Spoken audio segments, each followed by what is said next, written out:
take a quick look at the Woodpecker Vinarelli. Take a look inside there.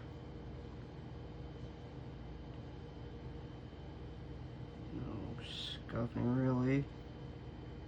I see that I know of.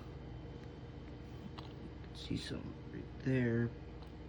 Very minor shit. Other than, I mean, it's just poor casting here and right there. I see a little hole that's flaking, like what Trent said.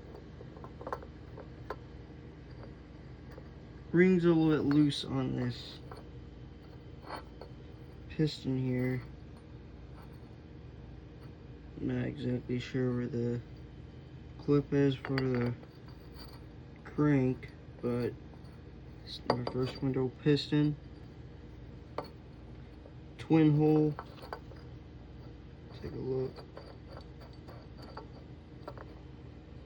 Just got done greasing up Orange Crush's chain and doing a little bit of detailing on it.